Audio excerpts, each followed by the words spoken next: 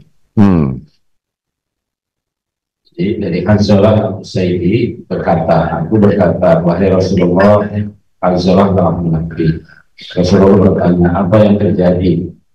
Aku berkata, wahai Rasulullah, ketika kami berada di sisimu, engkau mengingatkan kami tentang neraka dan surga, sehingga seolah-olah kami melihatnya dengan mata kepala sendiri.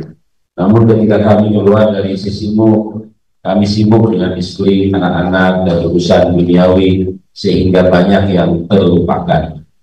Rasulullah bersabda, demi zat yang jiwaku berada di tangannya, seandainya kalian selalu dalam keadaan seperti saat berada bersama dan dalam zikir, niscaya malaikat akan menjabat tangan di tempat tidur kalian dan di jalan-jalan. Tetapi wahai Hanzalah, ada saatnya untuk ibadah dan ada saatnya untuk hal lain. Rasulullah mengulangi itu 3 kali. Hadis riwayat Imam Muslim. Aduh, jadi jangan melakukan pembenaran diri, makanya saya ngaco terus, jangan begitu. Kan ada yang suami yang protes, istri saya tuh ke pengajian itu rajin, sehari 3 kali, tapi yang berubah seragamnya, kelakuannya enggak. Kenapa? Ya perlu perjuangan lebih. Pertanyaan terakhir.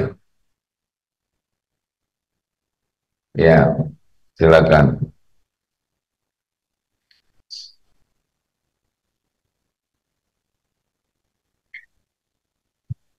Assalamualaikum warahmatullahi wabarakatuh. Waalaikumsalam warahmatullahi wabarakatuh. Nanti masih Marzuki dari BSD. Izin bertanya, ya terkait sholat. Nah, kalau misalkan dalam puasa sunnah kan itu bisa digabung untuk niatnya. Kalau misalkan saya pernah mendengar bahwa kalau misalnya sholat sunnah itu bisa digabung niatnya.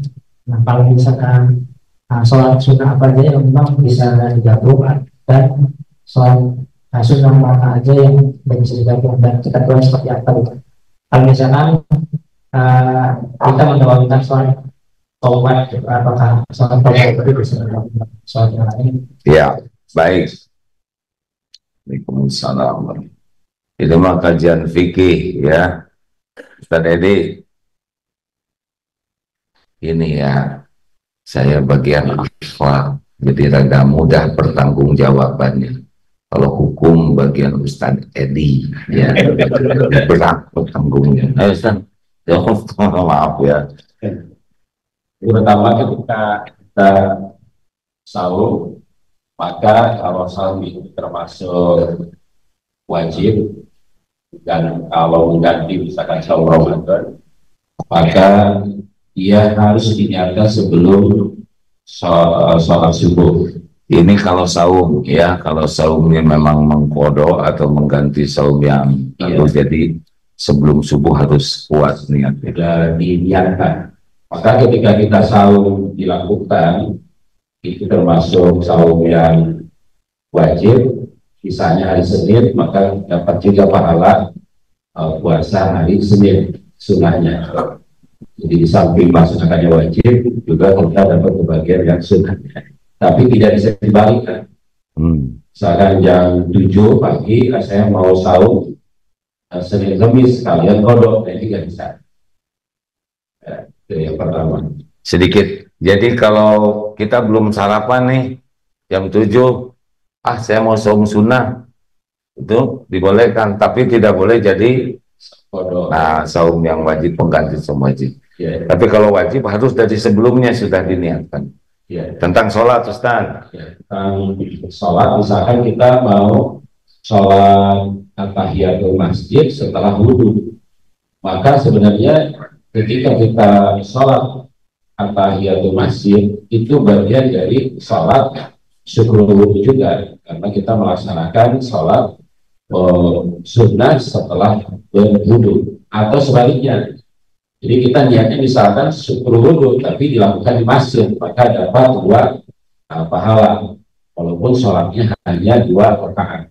Jadi syukur wudhu dan sholat sunnah at-tahiyatul masjid bisa digabungkan karena ini dilakukan di masjid, kecuali dilakukan di rumah maka itu tidak kebahagiaan. Nah ini yang dimaksud dengan menggabungkan antara 2 niat dalam satu amal sholat, tapi tidak bisa dalam sholat fardu.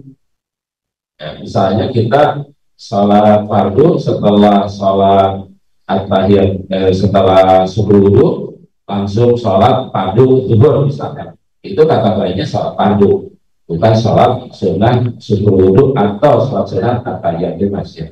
Demikian. Ya, jelas. Jadi jangan sampai sholat sunnah 2 rakaat tahiyatul masjid qobla subuh dan sholat subuh disatukan. Nah ini sama sekali tidak berlaku. Baik, terima kasih. Penanya ketiga supaya ganjil.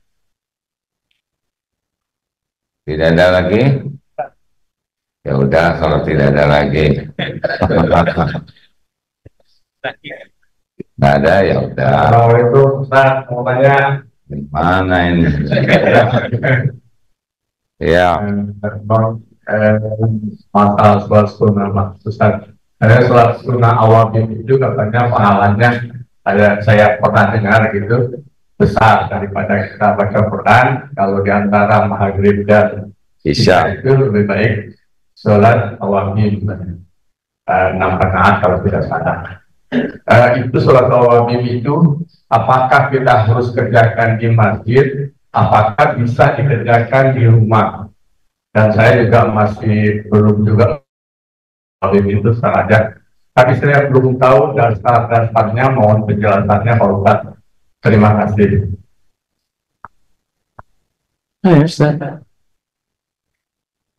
Jadi para ulama silap berbeda pandangan tentang sholat awal. Namun yang jelas, jadi